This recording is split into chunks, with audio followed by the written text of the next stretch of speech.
So before we dive into part 2 of this episode, I got to ask, did you catch part 1? If not, hit pause real quick. You'll want to start from the beginning to get the full effect. The link to part 1 is right down in the description below. Go ahead, catch up, and we'll be right here waiting for you, ready to dive into part 2 when you're all set. It's worth it, I promise. So what has been the hardest thing about marketing for your business? Money. I want to stay true to our values, which is people first, right? I don't need to do a lot of digital marketing because my people are here. They're hyper local, right? So marketing is going to look different for everyone. For my business, I'm actually doing like a whole webinar on this in a couple of days. Go to our YouTube channel because it'll be posted there. I'm doing a webinar on finding your target market, and ours is the people. It's the people who care deeply about the community. And rather than me sending a directed mailer to everyone who makes X amount of dollars within a certain zip code, I'd rather give that money to the PTA, to the United Way when they're doing their next fundraiser. I'll buy a table for $500 and I'll invite some of my team members and some local officials and someone from the Chamber of Commerce, and we've got our sign there and we get a shout out from the stage and we're top of mind. And I'm in that room with all those teachers or business owners, whatever it is. We invest in our community. We're corporate sponsors for the roller derby team. Like they align with our values. They're baddies. I love that. We donate a ton of gift certificates. If you are listening and you're in the Dallas area and you're doing a thing and it's a nonprofit and you need something for your silent auction, 100% I will give you that gift certificate. And that brings more people in our doors. I'm investing in the community and I'm investing in the people who will then invest back into my business. And really, ultimately, all of this is because I'm looking at this from a very holistic standpoint. If I want my clients to be healthy and succeed and thrive beyond our doors, then they need to live in a community that's healthy, successful, and thriving. It can't just only be here at Selma Massage Therapy. It needs to go beyond. And so we go hard for our public schools, our nonprofits, the arts community, because Denton's a very artistic town. We'll invest in events that bring people to our downtown square. So I would say money's been the hardest part for us for marketing, but there's been so many other creative ways that we can stay top of mind and support the community, which will then support us in return. And that's one of the things that I've really learned. And it's all part of our marketing plan. If you choose to purchase a Selma Massage Therapy franchise, I'll share all more of these tips with you. So what's the biggest marketing mistake you've made and how did it help you grow? Biggest marketing mistake? I didn't hire a front desk team soon enough. Not exactly marketing, but also it is. Because if you reach for that coffee cup and you sneeze and you throw your neck out and you call and we don't answer, you're calling the next place. And for years, Beverly, I did it all. I was the massage therapist. I was the front desk. I was payroll. I was HR. I was tech. I was marketing. And I was trying to be a mom and I missed out on a lot. Because if I wasn't there to answer, that phone didn't get answered. And then we didn't book that appointment. And then we missed out on that sale. And for a long time, because I was chasing that scarcity mindset, we pay our massage therapists per project, right? And we stay like 95% booked. So they're never standing around like not doing anything. But that meant that if someone came in for a massage, I knew I'd have money to pay that person to provide that massage because someone was on their table. How do I pay someone who sits at a front desk? Like, how are they making their money? And I was into the scarcity mindset instead of thinking about the greater good for the business. And I really wish that I would have hired someone much sooner to answer the calls, to answer the emails, to help with the bookings, to help answer the questions, to help sell the gift certificates. Whether we did those random walk-ins, like I didn't have anyone there and I missed out on a lot. So it's not exactly marketing, but it's still in the same vein, wasn't investing in my business in the way I needed to invest. My front desk team is outstanding. Like customer service have got it down. They do all the amazing work to keep our business running smoothly, and props to them. I love them all. They're so fantastic. One of the things that so many solopreneurs and entrepreneurs, especially at the beginning, struggle with is doing all of the things, wearing all the hats, doing everything, and not investing in either automation or support or whatever it looks like to have that. We talk a lot about drivers versus drainers. The drivers are the things that inspire you and keep you excited and love your business. And it might be doing the thing like massage or whatever. Like you need to have time to be able to do the thing that you started the business for, the actual love, the purpose, the why, the passion, right? And then what are the drainers that just suck your soul? Because there's a lot of them in business. I promise you, I as a marketer, I did not get into business to do spreadsheets. That is not what I ever intended. So while I understand the value of the story that the numbers tell, I am not the person who's going to put all the numbers in. Literally just poke my eyes out. No. But really the first hire was a CPA and an accountant. I will just say this, accountants and CPAs are amazing. Not like dissing them in any way. Oh no, for real. I need them desperately. 100%. But making those investments, I should have done it way earlier, like you said. And when I did, it freed up so much mental space and time for me to do the thing that I loved. And still, every quarter I look at myself, like I do a quarterly planning. What is draining me right now that I need to somehow figure out how to automate, offload, do something in some way? And every time it's getting more refined and better and like less draining. But if I wasn't intentional or conscious about it, it's real easy to just get sucked in. I call it the tornado of overwhelm of all the shoulds you should be doing. You should all over yourself and then you aren't doing the thing that you love. A really important thing is to look at the things that you love to do and then also where you could be doing better. And what does that look like? Like for you as a front desk person, for somebody else, it might be a marketing person. For somebody else, like me, it's a CPA. Whatever that is for you, like you said, don't think in scarcity, think in investment because it's going to allow you to grow in ways you would never have imagined before. Yeah.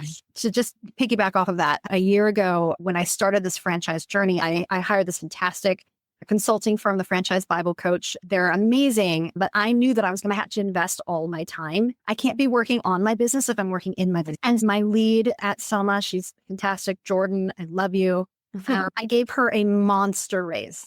Because I'm like, you're now in charge of everything. Go for it. And I went home and I had a panic attack and I was like, scarcity mindset, how am I going to pay this? And I was like, wait, I just gave myself a promotion is what I did. I elevated myself to CEO and she has killed it at Selma. She's doing amazing. And now I've been able to really focus my energy on franchising, which is really the future of the whole business. So yes, I agree with you 100%. It's investing in you and investing in your business. Yeah. So we're going to shake things up a little bit with a little bit of magic. And before we do that, if you're listening here and you're enjoying this conversation, if you know someone who needs to hear this, someone who is being drained or sucked dry from all of the work that they're doing, all the balls that they're juggling or balancing, send it their way. It might be exactly what they need to spark their next idea for their growth. And it would be such a gift. Plus, it helps us reach more people, which would be amazing. Okay, so now I have a magic hat round. Amber. Love it. It's several lightning round type, quick fire, rapid fire questions. Everybody loves this round. It's in a magic purple sequined hat. And there are tons of questions in here. Oh, they're stickers. What are they? They're like laminated paper with questions on them. We're just going to spend a few minutes and we're going to answer quick fire. Just go with it. If you could wave a magic wand and solve one current challenge for your business, what would it be? I want to be bigger. I'm doing all the work and I want people to come buy franchises. How many franchises? Coast to coast. So like 200? More. Why not? Let's go big. Everyone needs a massage. Why not? Yeah. In every zip code. One of the clients that I work with several franchisees for Camp Bow Wow. Have you heard of Camp Bow Wow? Actually, yeah. We do marketing for them. So they have a corporate marketing department, but we do like the local marketing for them because every franchisee is a little bit unique and different. And what they do is a little bit unique because they have their own local events and things like that. So we do help them. And there's 200 and some odd franchisees and they're coast to coast. And I think they're even in like Canada too, because people who have dogs need to travel and they need a place. So they have that, which is cool. With that. What fear have you had to overcome to grow your business? That scarcity mindset that I talked about. If I fire this person who's not aligned with my values and is sabotaging all my efforts, if I fire them, who could I ever hire to help me with this thing, right? Oh, and then I'm going to have enough massage service. If I hire front desk staff, like, how am I going to pay them? Like, yeah, my biggest thing has just been getting over the scarcity mindset. And tell you what, when you go through COVID and there's no bread and there's no toilet paper, and when you come through on the other side with $1 million annual gross revenue business, you realize like maybe the scarcity mindset isn't serving me and maybe I'm capable of solving more problems than I realize. COVID happened to me, but COVID wasn't the thing for me. I lost a couple key clients and it was scary because I was like, but they should never have been clients in the first place. It was like a light bulb, wake up, spark moment of who exactly am I? Who do I really serve? Yeah. What is the transformation that I offer? And then really getting clear in that space because that hard work, saying yes to everyone, saying yes to everything is that tornado of overwhelm as well. And getting really clear, as scary as that was to lose those clients, it was the best thing that could ever happen. Oh, 100%. I mean, we have some problematic clients in this industry. And sometimes it's obvious from the start, like from the moment we pick up the phone. Yeah. Sometimes it's like after they're checking out. And sometimes they might be with us for a while before I finally put it all together. And I fire them so fast, Beverly. Now I do. And it feels good to like clear that energy out that does not belong in my space. Am I clearing that out? You make room for the energy that you do want to have. So 100%, like, I'm sorry that you lost those clients, but isn't that amazing? Because like now you're not like bending over backwards, like trying to make them happy all the time. You're attracting the people that are attracted to you. Yeah. What I learned too is that you can't, no matter how much you believe in someone's business, no matter how much you can do for them, you cannot carry them across the finish line. Yeah.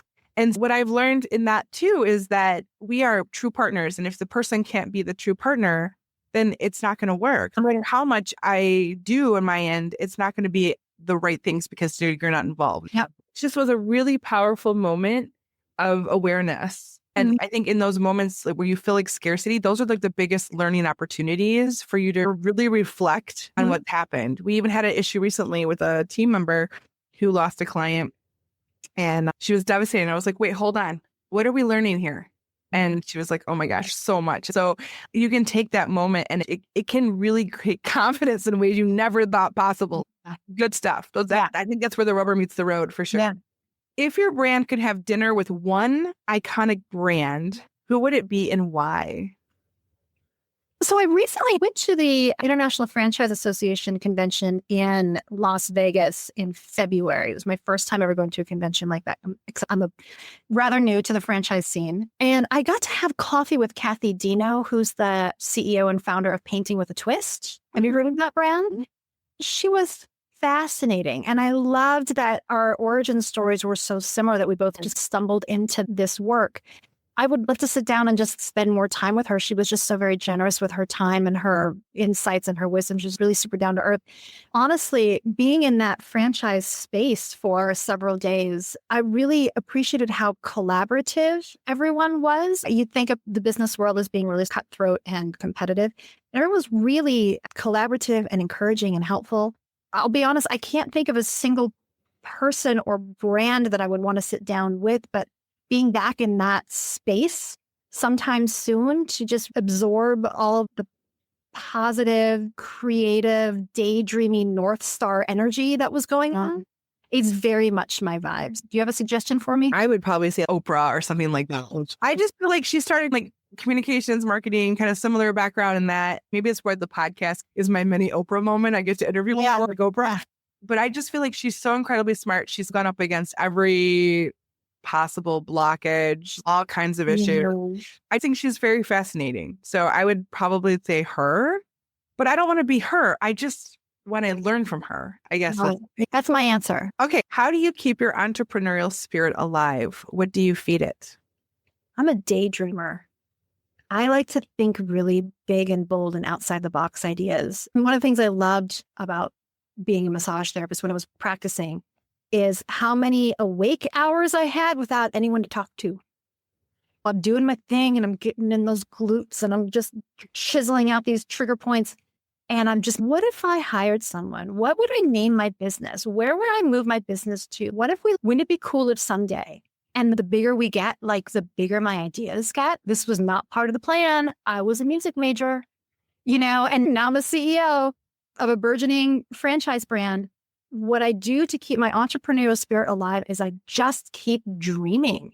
What if we did this? And how do I get there? And who do I need to support me on this team? And what resources do I need? And who can help me achieve these goals? And if you're not on board, you're not part. You're not. I surround myself with people who are my biggest, boldest, baddest cheerleaders. And we just push forward. Where's my North Star? And who can help me get there? What's been your most humbling lesson as an entrepreneur? I had a couple of team members who were fantastic massage therapists and were really hard for me personally to work with. They wanted to do things their own way. They were very opinionated in how they were going to be doing massage in my business. And I put up with it for a really long time until I realized that I didn't have to. And I did let them go. And it was a difficult conversation, but a necessary one. And what ended up happening, similar to when you lost those clients, you're like, what's happening next? It gave me the breathing room to not have to appease these people who were not on board with my vision. And I could attract people who wanted to be a part of this. So that was actually really liberating, even though I put up with it for a long time. I think the other really humbling sort of thing was very early on. I had just graduated massage school and I wasn't quite sure which avenue I was going to take. I knew I wanted to work for myself, but also scarcity. I'm like, I don't have any clients, so how am I going to pay the bills? So I started working as a massage therapist at a chiropractic clinic and I got fired within 2 weeks. I wasn't doing anything unethical, but he had a very clear idea of what I was there to do. And I had a very clear idea of what I was there to do. And they were not compatible, similar to my other team members.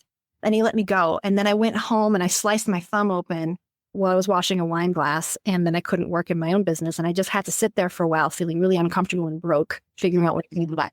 And I realized, and I'm sure that some of your listeners are in the space too, where they're like trying to work on their business, but they're working on someone else's business too, because they got to pay the bills, right? And when you're splitting your energy, your intention like that, you're not going to go anywhere in either one because you got to focus. And so I was like, okay, I'm going to do this. I'm going to work for myself. I had to go to the farmer's market and do chair massage until someone would book an appointment. It was up to me. And once I entered into that mindset, I've taken off since then. So that was also humbling to like love being a massage therapist, get fired from your first job, but ended up being a really great learning opportunity for me and set me off on this course I'm on now. Yeah. What was the moment you realized your business was successful? When we reopened after COVID, it was such a transformational moment for me personally, professionally, and for my business. We closed March 20th of 2020 by order of the governor. We reopened May 20th of 2020 with down to one location, only a handful of therapists, no clue what to do, but just determined. And then May 20th of 2021, we opened in the location that we're at now. I wish here listeners could see the old charming place that we were in before. Now we're on a hard corner on a very busy street, a couple blocks from downtown, a block north of the Chamber of Commerce. I've got twice as many treatment rooms. It's gorgeous. It's a gorgeous facility. And when we reopened there a year later, I was just, I can do anything. I am capable of anything. And that for me was like, where are we going next? And I just really focused for a couple of years on really staffing the space and making sure that we had the capacity. And then what happened is I went on vacation to the Pacific Northwest. It was so gorgeous. And I'm like, someday my business is going to be so big that I can move to the Olympic Peninsula and live my best life. And I came back from that vacation and there was a text in my inbox from someone saying, do you want to franchise your business? And I was like, now that's an idea. And I reached out to them and it was a bad fit. It was some sales bro in a cubicle in Miami who just wanted me to basically fill out the paperwork so he could sell my franchise, not teach me at all what to do. And then my franchise would fail, but he'd walk away with all this money, right? Mm-hmm. But it got me thinking. And I started vetting other organizations and consulting firms. I had landed with Rick Grossman and his team at the Franchise Bible Coach. And they've been fantastic. So now I just keep pushing on. It's a really weird, expensive, bold midlife crisis that I found myself in. But I'm really enjoying this and I'm super excited for what the future holds. I just turned 47 and I have the second half of my life ahead of me and I'm determined to make it as big and bold and beautiful and amazing as I can. I love it. That's the last question in the lightning. Yeah. See, it wasn't that bad. What? So because it's wickedly branded and I'm the fairy godmother of brand clarity, I also have a wand. Love it. And the wand is like a time traveling tool. I'm going to wave the wand and we're going to go back in time to the day you graduated with your liberal arts degree. Okay. What advice would you give that Amber that you wish she had known then?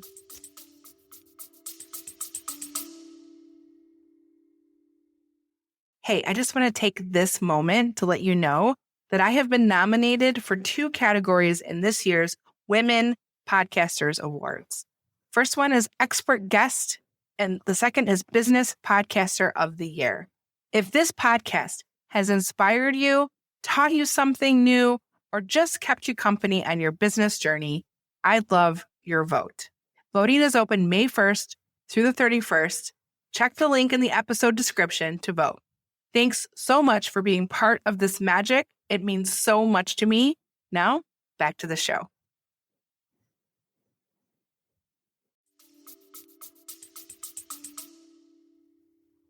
I wish I would have believed in myself more.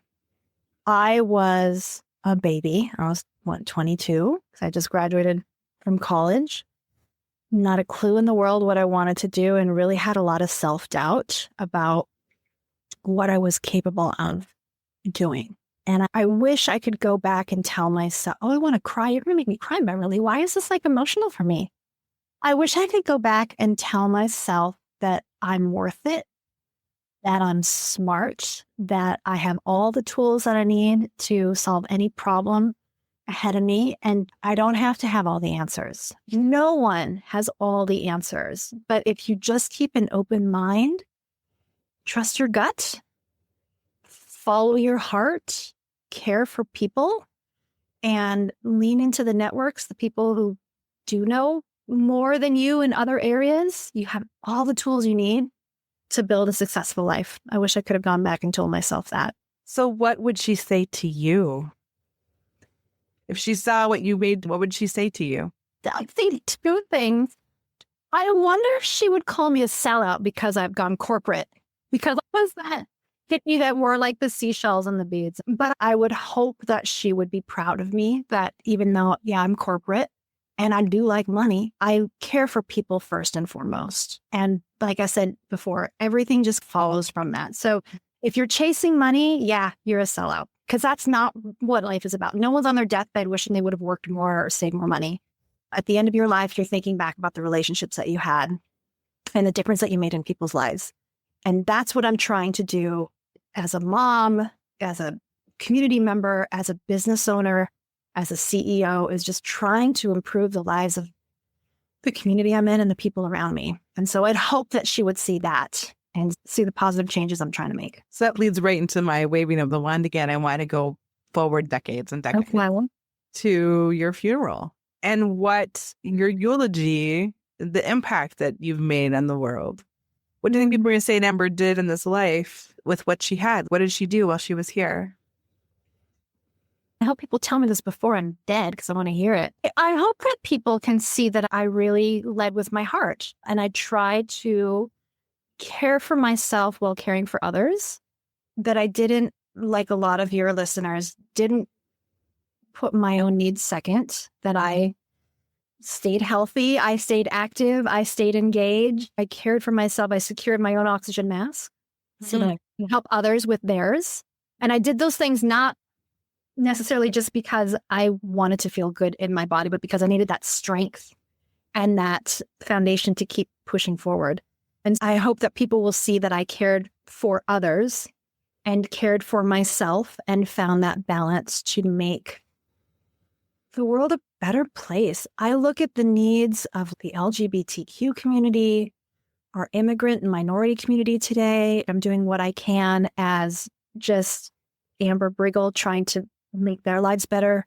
And then I look at the needs of people who don't have a college degree or people who are trying to buy a house or people who are just like trying to build a stronger financial future. Right. And how can I, as Amber Briggle, the CEO, help them meet their needs as well? I feel like I'm rambling, but I really hope that people look back and see that I was a helper and that I didn't neglect myself through all of that, that you have to care for yourself.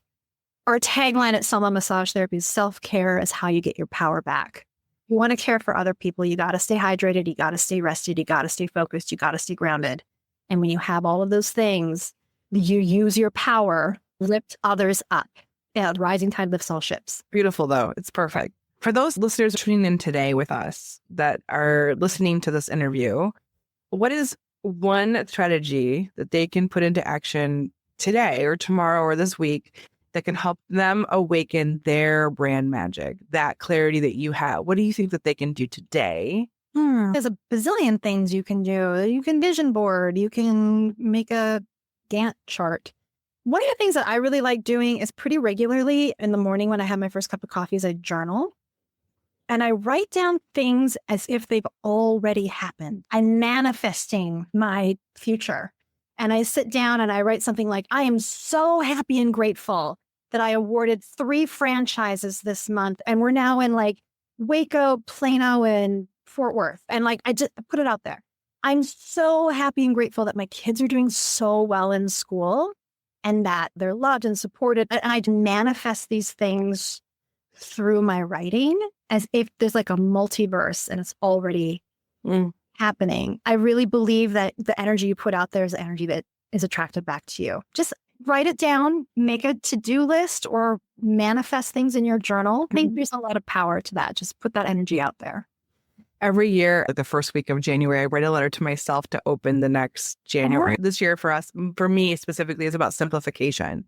How do we simplify things so that it's just works easier, right? So it's not so complicated, because marketing doesn't have to be complicated. It can be simpler. Our business doesn't have to be complicated. It can be simpler. We have the power to create the exact business that we want to have. So this year is really about simplification, but it really is like a love letter to myself for the year, what I hope is going to happen, how I'm going to evolve and grow, how the business is going to evolve and grow. Before we leave, I have a quick favor to ask of our listeners. If today's episode has sparked something in you, would you take a moment to leave a review? Your words help more business owners find this podcast and ignite their own marketing and business magic.